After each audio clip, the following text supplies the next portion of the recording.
আবার এক শয়তান বেরিয়েছে, ও ভাবছে আমার নামটা প্রচার হচ্ছে, রসুলের নাম প্রচার হয়েছে আর আবু জেহেলের নাম প্রচার হয়েছে, আর তোর নামটা আবু জেহেলের মতন প্রচার হচ্ছে। আর ইবলিশও আলেম আর তুইও আলেমের দাবি করছিস। ইবলিশ অহংকার করে নিজে নিজে কাফের হয়ে গেল, আর তুইও অহংকার করে আমার রাসূলুল্লাহকে বলছি ভিখারি বাচ্চা। নেটটা খুলে দেখুন, এক হারামজাদা বলছে, নেট খুলে দেখুন, বলছে রাসূল পাককে বলছে ভিখারি বাচ্চা। সকল নাউজুবিল্লাহ, এই আমার রাসূল ভিখারি বাচ্চা? যদি কেউ যদি বলে ভিখারি বাচ্চা আমার রাসূলকে বলে, তার ঈমান থাকবে? রাসূলের একটা নখ সম্বন্ধে, একটা চুল সম্বন্ধে যদি কেউ নিয়ে মন্তব্য করে, এটা নিয়ে যদি মন্তব্য করে, সাথে সাথে কাফের ফতোয়া আসবে, তার বিবি তালাক হয়ে যাবে।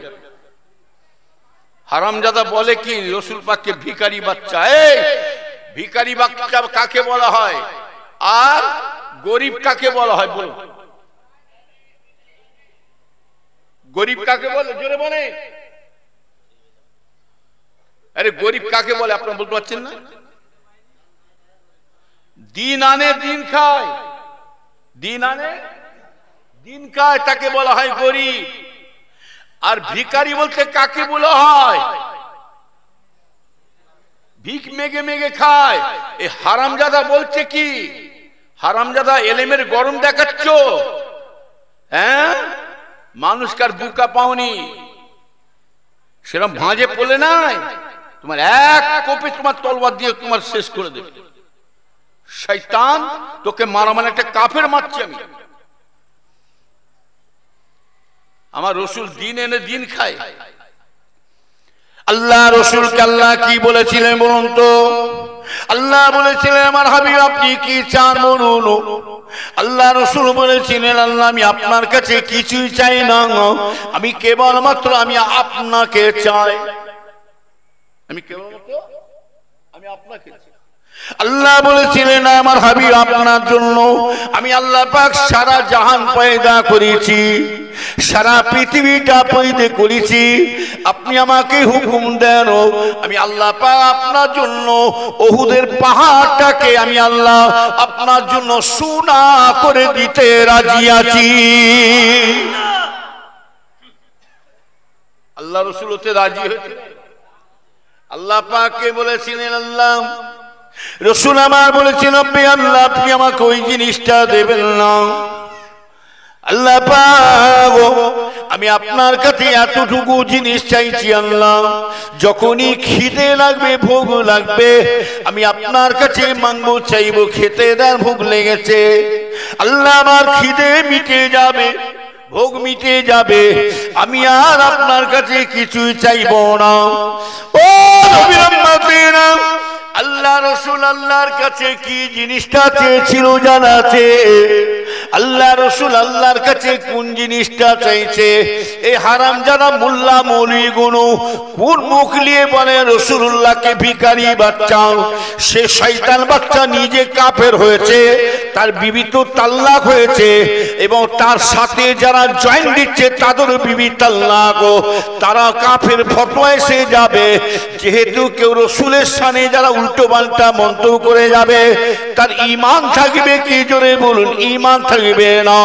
ও নবীর উম্মতেরা আল্লাহ রাসূল আল্লাহর কাছে কোন জিনিসটা চেয়েছিল জানেন? আল্লাহুম্মা আহনি মিসকিনাও ওয়া আমিতলি মিসকিনাও ওয়া আসরনি ফি জুমরাতিল মাসাকিন ইয়াউমাল কিয়ামা। আল্লাহ রাসূল আল্লাহর কাছে কোন জিনিসটা চাইছে জানেন? আল্লাহুম্মা আহনি মিসকিনাও ওয়া আমিতলি মিসকিনাও ওয়া আসরনি ফি জুমরাতিল মাসাকিন ইয়াউমাল কিয়ামা। আল্লাহ রাসূল আল্লাহকে বলেছিলেন আল্লাহ আমি আপনার কাছে এতটুকু জিনিস চাইছি আল্লাহ, যখনই আমার আল্লাহ পাক দুনিয়ায় পাঠাবেন আল্লাহ আপনি আমাকে মিসকিনি হালতে, গরিবের হালতে দুনিয়ায় পাঠাবেন আল্লাহ পাক। আপনি দুনিয়ায় যতদিন আমাকে হায়াতে রাখবেন, জিন্দা রাখবেন, এই গরিব মিসকিনদের সাথী করে আমাকে রেখে দেবেন। আল্লাহ পাক, আমি রাসূলুল্লাহ যখন আপনার ডাকে, যখন আমি রাসূলুল্লাহ যখন দুনিয়া থেকে বিদায় হয়ে যাব, আল্লাহ আপনার ডাকে আমি রাসূলুল্লাহ যখন দুনিয়াতে চলে যাব, আল্লাহ আপনি আমাকে এই গরিব মিসকিনদের সাথী করে আল্লাহ হাসর করিয়ে দেবে। আরো জোরে হবে না? রাসূল আমার গরিবের হালতটা কেন চেয়েছেন, মিসকিনি হালতটা? রাসূল আমার বলছেন ধনী মানুষকে আর বড় লোককে ডাকবেন, জান্নাতে যখন দেবেন তার আগে হিসাব চাইবেন। আর আবার রাসূল বলছে আল্লাহ যদি বান্দার কাছে হিসাব নেন, সত্যিকারে বাস্তব যদি আল্লাহ পাক যদি হিসাব নেন, আল্লাহর একটা বান্দা জান্নাতে ঢুকতে পারবে না। তবে যদি আল্লাহ জান্নাত দেয় তানার দয়া। তবে দাদা হুজুর কেবলা বলেছিলেন, বাবা আমি আবু বকর বুক ফেটে মরে যেতাম, আল্লাহ পাক যদি এই আয়াতটা যদি না বানাতেন, লা তাকনাতু মির রাহমাতিল্লাহ, বান্দা তুমি যা কিছু করো আমার রহমত থেকে নিরাশ হয়ে যেও না, আমার রহমত থেকে বঞ্চিত হয়ে যেও না। আমার আল্লাহ পাক ইচ্ছা করলে পরে সামান্য আমলের ওসিলা করে আল্লাহ আমাদের নাজাতের রাস্তা করে দিতে পারেন। যদি বলা যাবে সুবহানাল্লাহ। আমার ভাই জানেরা, রাসূল আমার কেন গরিবের হালতে চাইলেন জানেন? আল্লাহ পাক আল্লাহ রাসূল বলছেন ধনী মানুষের থেকে যখন আল্লাহ পাক যখন বান্দাদেরকে জান্নাত দান করবে, বড় লোকের থেকে ধনী মানুষের থেকে এই গরিব মিসকিনদেরকে আল্লাহ পাক 500 বছর আগে জান্নাতে তাদের পৌঁছে দেবে। কত বছর আগে যাবে? 500 বছর। হ্যাঁ, বেশি লম্বা করব না, সংক্ষেপ টাইম। রমজান শরীফের ব্যাপার আছে, আল্লাহ পাক যতটুকু বলালেন শোনালেন, আল্লাহ যেন সকলকে আমল করার তৌফিক দান করে। আল্লাহুম্মা আমিন। এই উঠাউট করে যাবেন না। উস্তাদের মার হলো কখন? হ্যাঁ, উস্তাদের মার যা শেষ ভালো। আর যদি বলে হুজুর মাইকের আওয়াজ আসছে, ঘরে শুয়ে শুয়ে আল্লাহুম্মা আমিন করে নেব। যদি ঘরে শুয়ে শুয়ে দোয়া কবুল হতো তাহলে একটা মুরগির ডিম আর ঘোলা হতো না। এই শামিয়ানার মধ্যে যারা থাকবে, আল্লাহ রাসূল বলছেন আল্লাহ পাক তাদের উপর রহমত বর্ষিত করবেন। জোরে বল সুবহানাল্লাহ। কবে বুঝলেন? যাই হোক, বেশি লম্বা করলাম না। আল্লাহ পাক যদি কোমর সময় সুযোগ দেয় ইনশাল্লাহ বলবো। আমার ভাইজানরা, কেন সেহরির টাইম এসছে, তার আগে একটু খেদমত করার হুকুম দিয়েছেন। প্রতি বছর অনেকে আমাকে দেয়, হ্যাঁ, অনেকে পীরের আওলাদ, আমি কোথাকার কি আমরা ভাতে দিয়ে আরো দুটো ঢেলে দিই। আমি আপনাদের পীরের আওলাদ হিসাবে বসে আছি। এই যে টানে সব এক একে লোক এসছে না, আমার টানে আসেনি। আমি বলবো, যতগুলো মানুষ ফুরফুরা শরীফে যাচ্ছে জানবেন, একটা মানুষ হুজুরদের ছেলেদের নাতি পুতার মহব্বতে যায় না। সকলে যখন বাড়ি থেকে বেরিয়েছে, চলো দাদা হুজুরের দরবার একটু ঘুরে আসি। কথা ঠিক না বেঠি? হ্যাঁ, তা বলে ভাবছে কি, কিছু কিছু মানুষ আবার সুযোগ পেয়েছে। ফুরফুরা শরীফ শেষ, হুজুররা যখন ব্যাকাটারা হয়ে গেছে, ফুরফুরা শেষ, ভালোই সুযোগ নিয়েছো। হ্যাঁ, আরে 5টা আঙুল সমান। হুজুরদের ছেলেরা কটা তেড়া মেকা ঘুরছে বলে আপনি ভাবছেন ফুরফুরা শেষ না তুই নিজে শেষ? ফুরফুরা শেষ না তুই নিজে শেষ? আরে তোমার মতন ফুরফুরা শরীফে মানুষ যদি নাও যায়, আবু বকরে কিছু বলে যাবে না। লক্ষ লক্ষ মানুষ যদি নামাজ না পড়ে, আল্লাহর কোনো ক্ষতি হচ্ছে জোরে বলো। লক্ষ লক্ষ মানুষ যদি কিয়াম সালাম মিলাদ মাহফিল যদি না করে, আমার রাসূলের কিছু ক্ষতি হবে জোরে বলুন। আর লক্ষ লক্ষ মানুষ যদি ফুরফুরা ছেড়ে দিয়ে অন্য দলে চলে যায়, ফুরফুরা ছেড়ে দিয়ে অন্য মানুষের দলে চলে যায়, যারা যাচ্ছে যারা যাচ্ছে যেতে দেন, আমি বলছি যারা যাচ্ছে যেতে দেন, এটা আমরা জানি। যারা যাচ্ছে খবরদার তাদের বাধা দেবেন না, আটকাবেন না। আমি জানি দুষ্ট গরুর থেকে কি সৈন্য গোয়াল থাকা ভালো। আর এক গইলে দুষ্ট গরু ভালো করে যদি ঢুকিয়ে দেওয়া হয়, গুতু গুতু করে গইলে ভেঙে দিয়ে পালাবে। কথা বলে না? অতএব শুনে রেখে দেন, পশ্চিম কোন দিকে? আল্লাহর কাবার দিকে মুখ করে বলছি।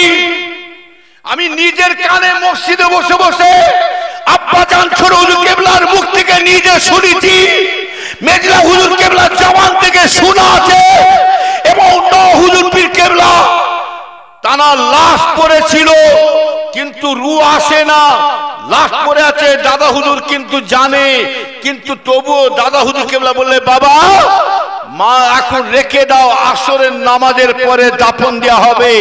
শুনে রেখে দেন, হুজুর কেবলাকে আমিও দেখেছি, বড় হুজুরের জানাজার আমিও পরিচয় ওনাকে দেখেছি, তো হুজুরকেও আমি আল্লাহ কারে দেখেছি। আমার ভাই জানেরা, ওই হুজুর কেবলাদের জবান থেকে শোনা, বাবা তোমার দাদু জানের সিলসিলার বল থেকে যদি, তোমার দাদু জানের সিলসিলার দল থেকে যদি সব মানুষ যদি বেরিয়ে চলে যায়, তোমার দাদুর নাতি পুতারাও যদি বেলাইনে চলে যাও, তবে জেনে রাখবে একজন যদি তোমার দাদা পীরের সিলসিলার মতে যদি চলে, ওই একজনের দ্বারাই আল্লাহ সিলসিলাকে কিয়ামত পর্যন্ত জিন্দা রেখে দেবে। জোরে বলা যাবে না সুবহানাল্লাহ? চামচিকে হয়ে যদি পাহাড়ে গুতগুতি করতে আসো, কার ক্ষতি হবে? জোরে বলে। চামচিকে ঠেলায় পাহাড়ে হেলে, আর শিকনির বদ্দায় গরু মরে, আশাই তো বসে আছো ফুরফুরা সে আমরা বাজার চালাবো, এবার আমাদের নতুন বাগান তৈরি হবে। ভালোই বাসটা শুনেছ, হুজুরদের ছেলেদের বদনাম তুলে দিয়ে নিজের বাজার চালাচ্ছ। শুনে রেখে দেন, একটা কথা বলবো, সময় কি বলবো বলনি সময়। এই নদীর উপরে খালের উপরে একটা ষাঁড় আছে, শুনতে খারাপ মানেটা ভালো, বলবো ষাঁড় আছে, ষাঁড় খালের উপর একটা ষাঁড় ঘাস খাচ্ছে, মাথা গুজে গুজে, মাথা গুজে গুজে কি খাচ্ছে? ঘাস খাচ্ছে। আর খালের ইপারে একটা শিয়াল, যত ষাঁড় লড়ছে তত শিয়ালও মাথা লড়ছে, আর মুখ দিয়ে লালানি পড়ছে। কেন বলতো? ষাঁড় দেখছে, শিয়াল দেখছে কখন পড়বে, কি পড়বে। ষাঁড়ের যে মেনটেনটা আছে না, মেনটেনটা যে দুলছে যত, ষাঁড় শিয়াল বলছে কখন পড়বে কখন খাবো, কখন পড়বে কখন খাবো। তোর ষাঁড়ের মেনটেনও খাওয়া হবে না, তোরও খাওয়া মেনটেনও পড়বে না, আর তোরও খাওয়া হবে না। শেষ বেলায় শিয়াল যখন আঙ্গুর পাতলি যে লালানি পড়ছে, হাত পেল না, কি বলেছিল? আঙ্গুরটা খুব টক, বুঝতে পারছেন না? কিছু মানুষের খসলো জুটেছে, ওই তার আফসোসটাই হবে।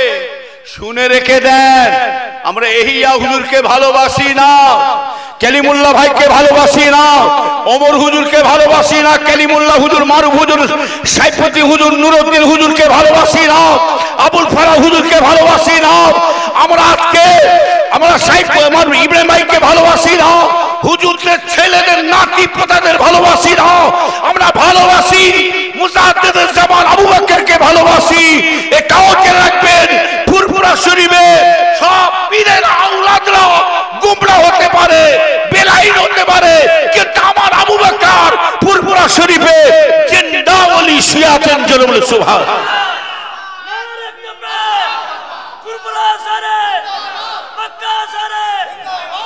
কথা ঠিক বলছি না ভুল বলছি?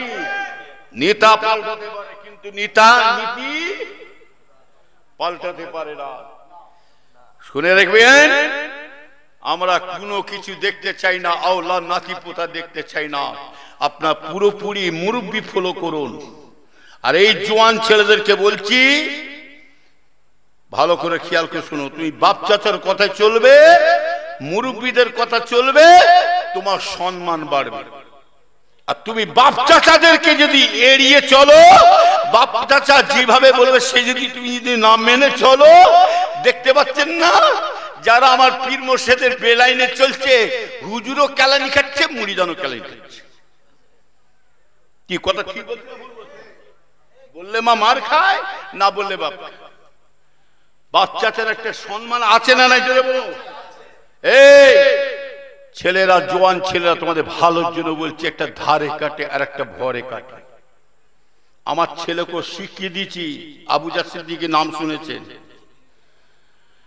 ও রোজার সময় দাওয়াত নেয় না, কোনো লাখ টাকা দিলেও নেবে না, লাখ টাকা দিলেও আমার ছেলে জলসা নেবে না রোজার সময়, কোনো জল। আমি প্রায় আজ এইটা নিয়ে প্রায় 11টা না 12টা আমি জলসা সারছি রোজায়। কথা বলেন না, সবাই যদি সব হারে যদি হয়ে যেত, ছোট হুজুর কেবলা যে ওয়াজ করেছেন আমরা সেটা পারবো? হ্যাঁ হ্যাঁ, এক রাত্রে 5টা 6টা করে জলসা করতে, আমরা আমাদের দ্বারা সেটা হবে? ও আল্লাহ পাকের হুকুম। কোথা নেতাজি, কোথা পিঁয়াজি।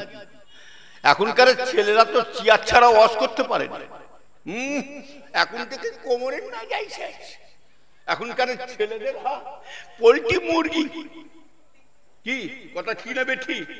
ওই জন্য জোয়ান ছেলেদেরকে বলছি, একটা 60 বছর বুড়ো বয়সের সাথে লড়ে দেখো তো, কুস্তি করো তো।